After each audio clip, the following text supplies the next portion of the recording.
जय हिंद साथियों, आज हम बात करेंगे केमिस्ट्री के चैप्टर में मैटर के बारे में। ठीक है, मैटर क्या होता है?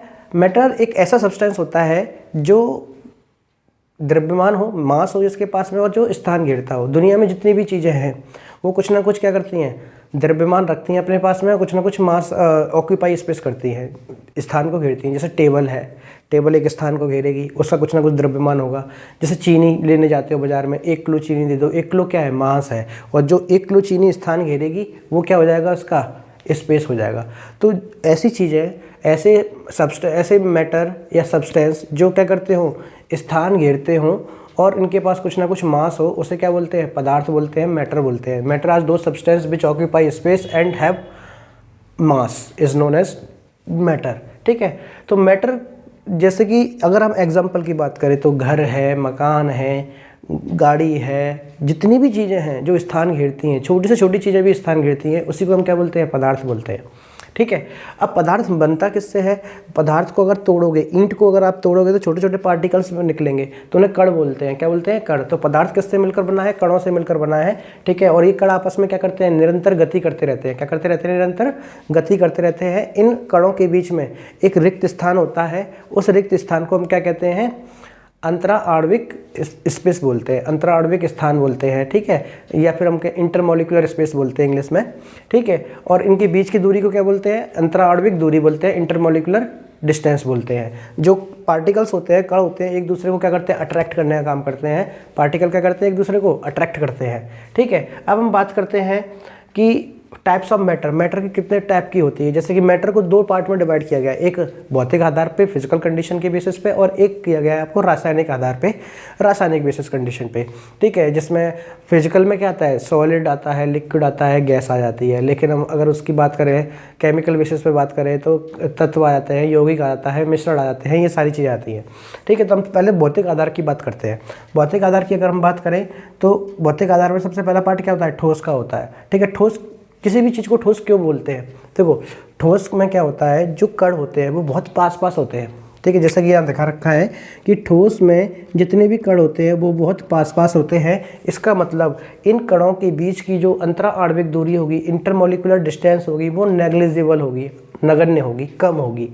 ठीक है, तो जब ये बहुत पास पास है तो इनकी इंटरमोलिकुलर डिस्टेंस क्या होगी, बहुत कम होगी, जिसकी वजह से इसके ऊपर अगर कोई भी प्रेशर वेशर अप्लाई करोगे तो वो कंप्रेस नहीं होता, संपीड़न में नहीं आता। तो संपीड़ितता क्या होती है, नगण्य होती है। जब संपीड़ितता का मतलब हो गया, अगर किसी पदार्थ के अंदर आपको जो कण है उनके बीच में अगर स्पेस मिलेगा तो वो कंप्रेस हो जाएगा, संपीड़न हो जाएगा। अगर स्पेस नहीं मिलेगा तो वो संपीड़न नहीं होगा। तो सॉलिड में कोई स्पेस है नहीं, यहाँ पे देखिए। ठीक है, तो ये क्या हो जाएगा, इससे संपीड़न नहीं होगा। इसका आकार निश्चित होता है, आयतन भी निश्चित होता है। आकार निश्चित होता है और आयतन भी निश्चित होता है, किसका, सॉलिड का। ठीक है, इसलिए इनको हम रिजिड बॉडी बोलते हैं। क्या बोलते हैं, रिजिड बॉडी। ठीक है, रिजिड बॉडी का मतलब क्या हो गया, रिजिड बॉडी ऐसी बॉडी होती है जो क्या कहते हैं, आप फोर्स लगाने पर उनके बीच में, कणों के बीच की दूरी कभी बदलती नहीं है। जैसे पत्थर हो गया, ईंट हो गई, ठीक है, तो फोर्स लगाने पर उनके कणों के बीच की दूरी नहीं बदलेगी। पहला पार्ट तो ये सॉलिड हो गया। अगर हम दूसरी बात करें लिक्विड, लिक्विड में क्या होता है, कणों के बीच में कुछ दूरी पाई जाती है। जैसा कि यहाँ देख रहे हैं, ये जो पार्टिकल है, कण है, ये थोड़ी थोड़ी दूरी पर है। इसका मतलब द्रव के अंदर जो फ्लूइड पार्टिकल्स होते हैं उनके बीच में अंतरा आणविक दूरी होती है। ठीक है, इंटरमोलिकुलर डिस्टेंस होती है। प्रॉपर्टीज़ क्या है द्रव की, द्रव का आकार निश्चित नहीं होता, आयतन निश्चित होता है। ठीक है, आकार और आयतन का मतलब क्या हो गया, जैसे 1 लीटर दूध लिया आपने, 1 लीटर दूध को आप जिस बर्तन में रखेंगे उस बर्तन की शेप को ऑक्यूपाई कर लेगा। अगर आप क्या कहते हैं कढ़ाई में रखें तो कढ़ाई की शेप को ऑक्यूपाई कर लेगा। अगर किसी भगोनी में रखेंगे या बर्तन में रखेंगे, कंटेनर में रखेंगे तो उसकी शेप ऑक्यूपाई कर लेता है कौन, लिक्विड। ठीक है, लिक्विड के अंदर एक प्रॉपर्टी होती है, इसकी कंप्रेसिबिलिटी होती बहुत कम है, लेकिन इसी स्पेस के कारण लिक्विड के अंदर जो भी सॉल्युबल चीज़ें हैं वो मिक्स हो जाती हैं। जैसे दूध के अंदर चीनी मिक्स हो जाएगी, शुगर मिक्स हो जाएगी, पानी के अंदर नमक मिक्स हो जाएगा। तो ये मिक्स क्यों हो रहा है, क्योंकि मिक्स इसलिए हो रहा है क्योंकि लिक्विड के पार्टिकल्स के बीच में स्पेस मिल रहा है। क्या मिल रहा है? स्पेस मिल रहा है। तो लिक्विड की प्रॉपर्टी क्या होती है? इसका आकार निश्चित नहीं होता, डेफिनेट नहीं होता है, आयतन निश्चित होता है। आयतन में क्या करेंगे, ये किसी भी जिस शेप में बर्तन में जाएगा उस शेप को ये ऑक्यूपाई कर लेगा, रख लेगा।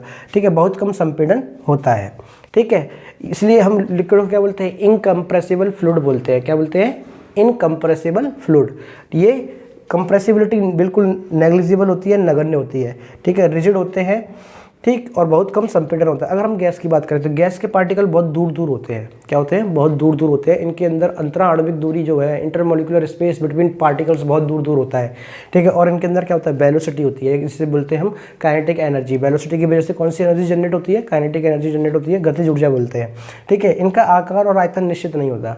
आयतन और आकार दोनों ही निश्चित नहीं होते और ये बहुत अधिक कंप्रेसिबल होती है। Gas is highly compressible substance. Gas is a highly compressible substance. ठीक है, तो हमने क्या पढ़ा? सॉलिड के बारे में पढ़ा। सॉलिड क्या पार्टिकल होते हैं? कणों के बीच में दूरी नहीं पाई जाती है, इसलिए इन्हें हम क्या बोलते हैं? इनकम्प्रेसिबल बोलते हैं, रिजिड होते हैं ये। लिक्विड क्या होता है? डिस्टेंस होती है लेकिन बहुत कम कंप्रेसिबल होते हैं। ठीक है, लेकिन इसमें कोई चीज़ मिलाओगे, सॉल्युबल चीज़ मिलाओगे तो वो घुल जाएगी इसके अंदर।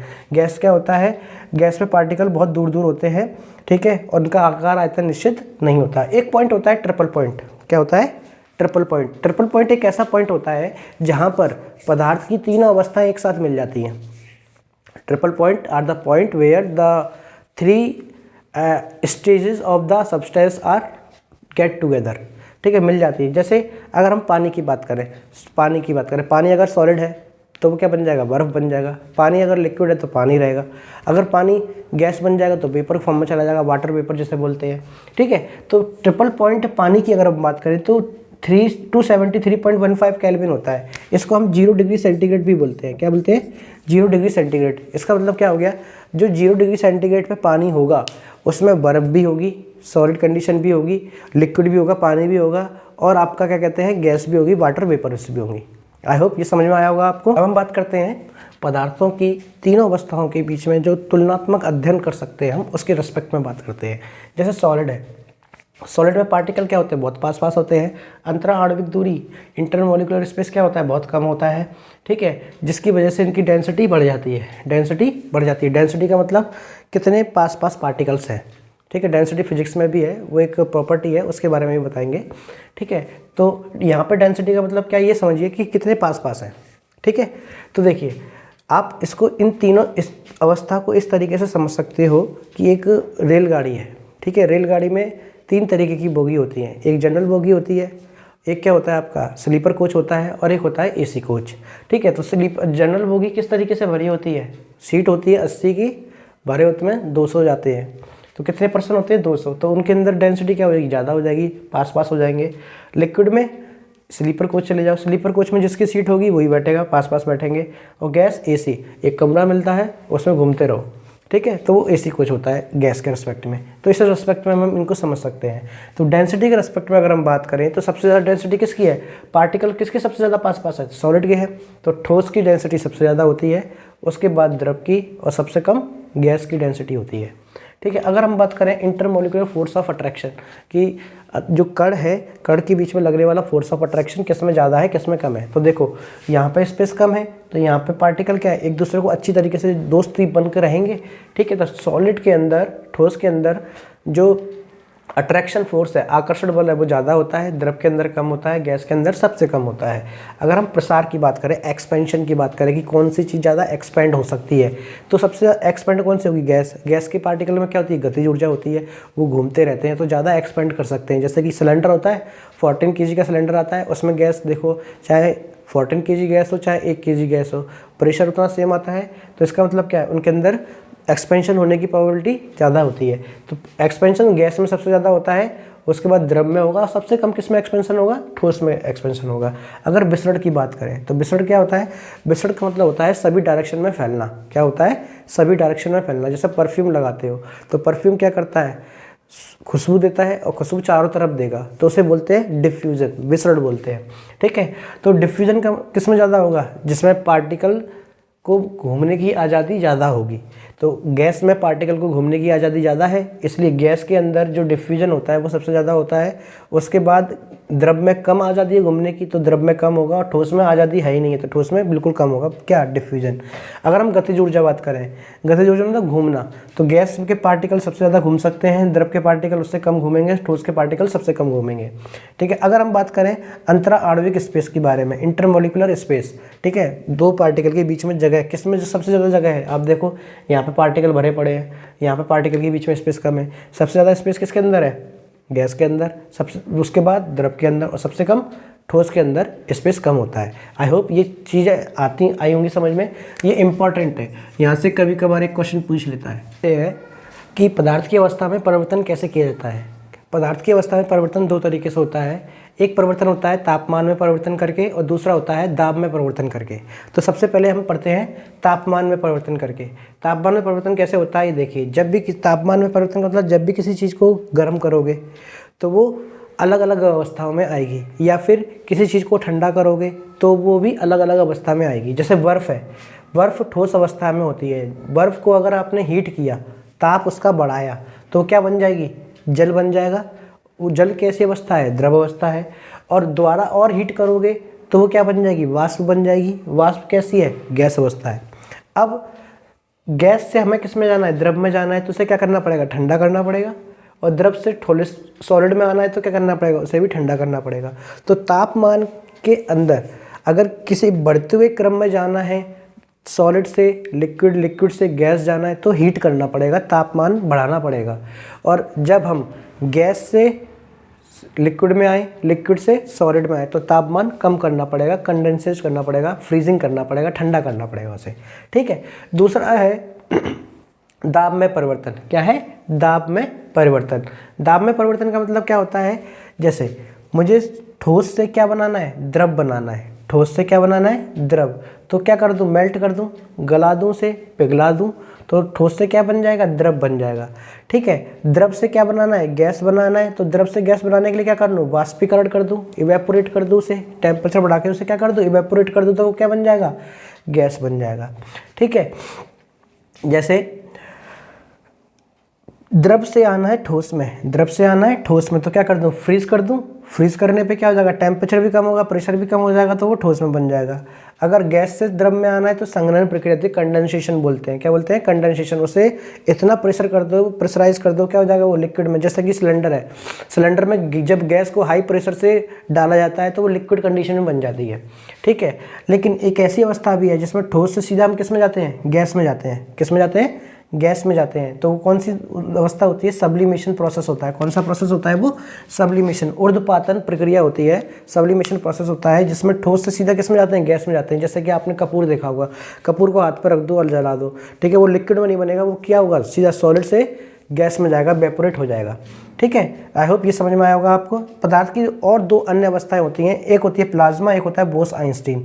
प्लाज्मा अवस्था पदार्थ की चौथी अवस्था होती है। इस प्लाज्मा में क्या होता है कि उच्च तापमान पर, क्या, उच्च तापमान पर परमाणु क्या होते हैं, आयोनाइज्ड होकर गैसीय अवस्था में आ जाते हैं, गैसियस स्टेट में आते हैं। The state in which the atoms are in the form of gaseous stage form when it is heated. जब इनको हीट किया जाता है तब क्या होता है, परमाणु आयनित होकर गैसीय अवस्था में आ जाता है। उस अवस्था को क्या बोलते हैं, प्लाज्मा बोलते हैं। जैसे सन है, स्टार है, सन और स्टार के अंदर जो ईंधन है, फ्यूल है, वो किस फॉर्म में है, प्लाज्मा फॉर्म में है। तो प्लाज्मा को पदार्थ की चौथी अवस्था बोलते हैं।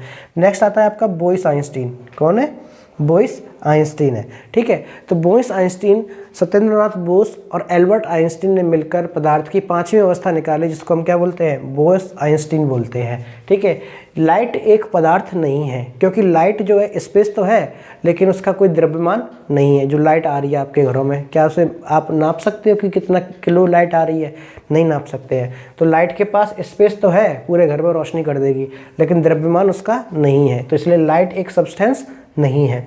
ठीक है, अगर हम वाष्पीकरण की बात करें तो वाष्पीकरण एक सतही प्रक्रिया है। कैसी प्रक्रिया है, सरफेस प्रोसेस है। इसमें अगर जैसे ज़्यादा सरफेस होगा तो इवेपोरेशन क्या होगा, ज़्यादा हो जाएगा। टेम्परेचर बढ़ाएंगे तो इवेपोरेशन और ज़्यादा हो जाएगा। अगर ह्यूमिडिटी आ जाए, नमी आ जाए, मतलब एटमॉस्फेयर में क्या हो जाए, पानी आ जाए, ठीक है, तो ह्यूमिडिटी आ जाएगी तो जो क्या करेगी, बाष्पीकरण के प्रोसेस को स्लो डाउन कर देगी, कम कर देगी। अगर वायु की गति मिल जाए, हवा चल रही है और क्या कहते हैं आप हीट भी कर रहे हैं, तो हवा की गति क्या करेगी, बाष्पीकरण की प्रक्रिया को और तेज़ी से बढ़ा देगी। आई होप ये आपको समझ में आई होगी आज की क्लास। आप इस क्लासों को लेते रहिए, ठीक है। अगर आपको ये क्लास पसंद आई हो, आप हमारे चैनल को लाइक सब्सक्राइब कीजिए और अपने दोस्तों को बताइए। आने वाले समय में इस पर बहुत सारी चीज़ें क्लासेस आएंगी। जय हिंद, जय भारत, आपका दिन शुभ हो।